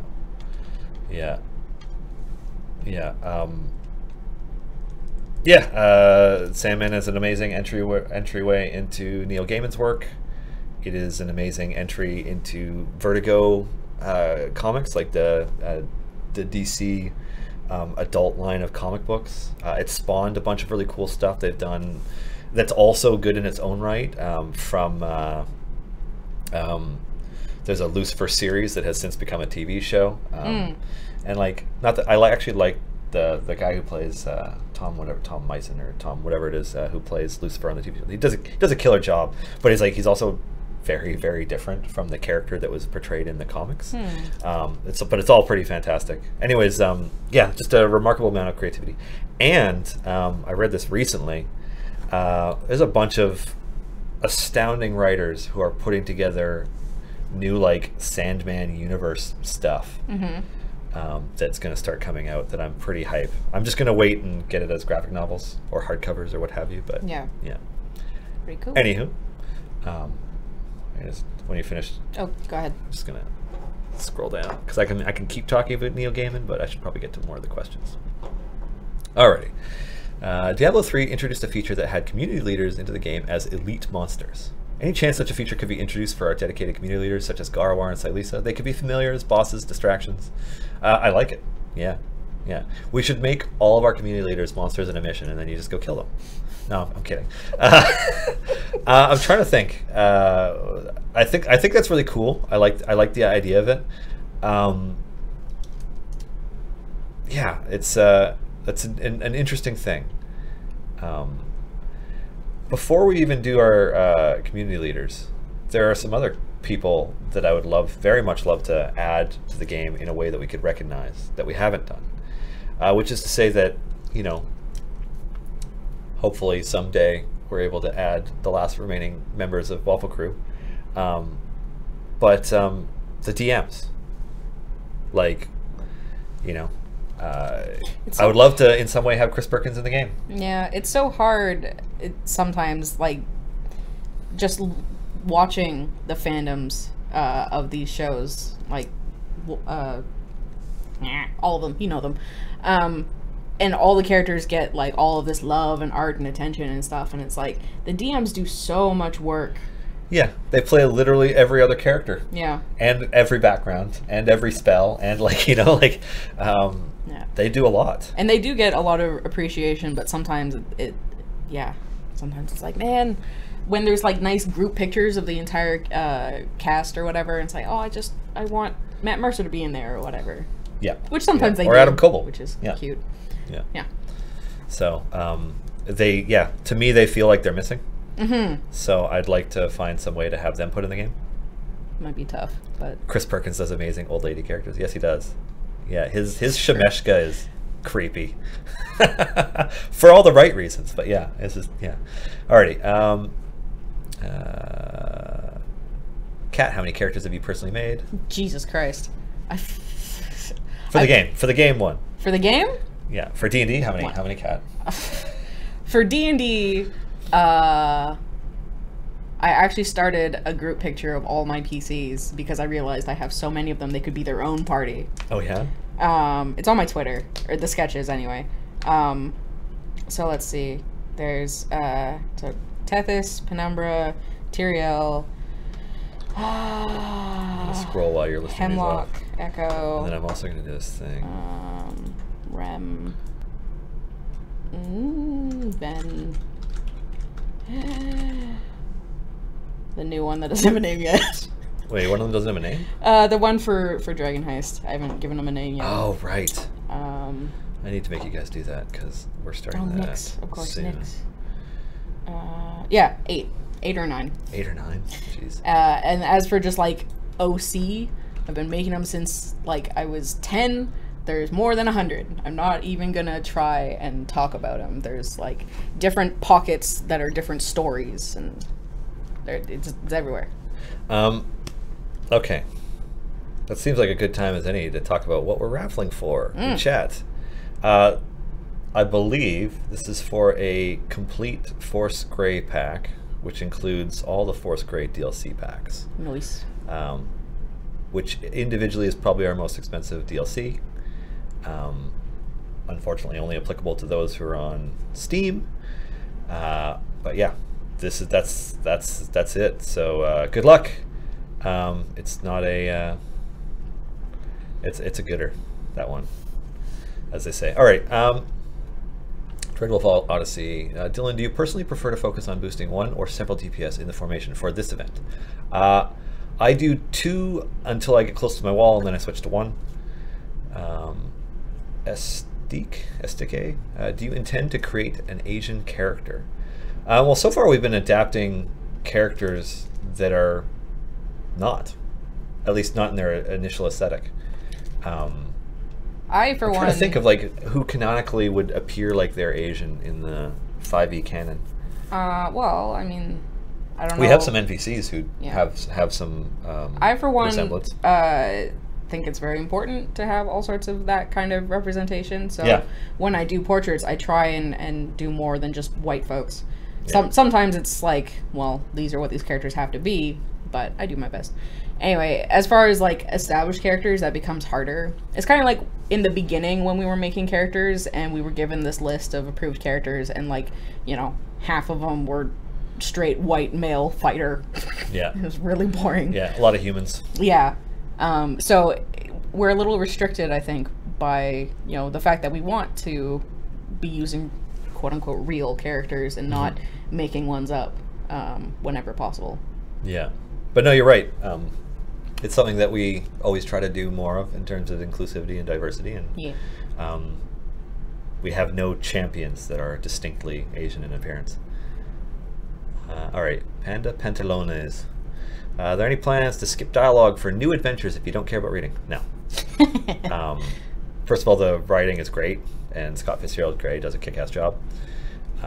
Now, that being said, in a free play or past the first 50 levels, we've talked about the idea of possibly being able to skip the dialogue or not having it. But yeah, definitely the first time you do an adventure, too bad, read it. It's great. Or click through, like that's your punishment. Yeah. Yeah. We do this work. Yeah. For first time on Twitch, first time to the stream, thanks to the game. Oh, well, thank you for joining us and welcome. Alrighty. Triton Champion coming soon. No comment. Rainbow Pony Distraction. No comment. Is Jarlaxle a weekend champion this week? No. I'm going to scroll down a little more. By the way, did you see the idea Orc26 posted in Discord about different types of blacksmithing scrolls? I thought it was fantastic. I have not seen that idea, Kwani. I will check the Discord when I get back to my desk after the stream. Master Freddy, any chance you will add a guaranteed epic upgrade when you buy a weekend chest pack? No. We already have a sort of bad luck protection built in to if you open 10 gold chests of any one specific type, you are guaranteed to get an epic equipment card, and if you don't, and if you are eligible for an upgrade or one that you don't have, it will be one that you don't have. I don't know that we're going to add another one for when you buy just a weekend chest. Now that being said, there's already a guaranteed golden epic card if you make a purchase during a weekend promo, so there's also that. So I don't, if you're asking if there's going to be something in addition to that, probably not. Delberton, at this point, how many characters are from streams or CNE originals? Ooh. Originals, there's Gromma, Narak, Stokey, Zorbu. Krond? I think that's it. I think just those 5 are the originals. I can only do them in order, the order they came out. So it's Stokey, and then Krond, and then Gromma, and then Zorbu, Narak. I think that's it for CNE originals. So 5. And then Archon was a launch character, but was technically a stream character, I guess. Yeah, I mean, all of Force Grey was technically stream characters. So that would be Hitch, Jamila, Arkan, Calliope, and Tyrell. Oh yes. And then, you know, from Dice Camera Action, we have Strix, Evelyn, and Diath. And from Roll20 Presents Tomb of Annihilation, we have this charming, wonderful, beautiful little kobold, Ishi Snaggletooth. And then the last one, who is technically a stream character but has been more of a comic character for about a decade, is Binwin Bronzebottom. Yeah. So we're probably getting close to like half and half-ish for the characters in the game being stream characters and characters from lore. Though that being said, I think that the Force Grey characters are practically lore. I mean, that was a Wizards of the Coast sponsored. Yeah, and like Hitch existed before Force Grey. Yeah, for like example. Hitch made a bit of an adjustment from the cover of the Sword Coast Adventures Guide to who Hitch became. Yeah. Once Karsh played him, and yeah, I want to say that Force Grey is canonical. I mean, I'm sure they aren't officially, but they seem pretty close. They don't really feel like streamer characters to me. Oh. I was about to say something and I realized it would be a spoiler. Yeah. Oh, no, Kat. No spoilers. I'll never be on stream again. Yeah, that's not true. All right, is the next event champion the last person of the Waffle crew? No, the next event champion is not the last person from the Waffle crew. And that seems like, unfortunately, it's 2:54, which means I need to wrap it up. So, I gotta do some things in terms of the talkings and the other things. Okay. I hate interrupting the art because it's beautiful art right here. It's done. So cool. No. That is our show for Thursday, August 16, 2018. So thank you for watching. Shout outs to the team at Wizards of the Coast for being amazing partners in everything they do. Extra special thanks to Kat for joining me on stream, and to Erica, our community manager and producer extraordinaire, who is co-producing this live stream along with me. Waffle Talk is coming up at 4, followed by Holly and Conrad's show Trapped in the Birdcage at 5, and a little-known show that you might have heard of called Critical Role at 7. Have a wonderful weekend, everybody, and we will see you next week. Bye-bye.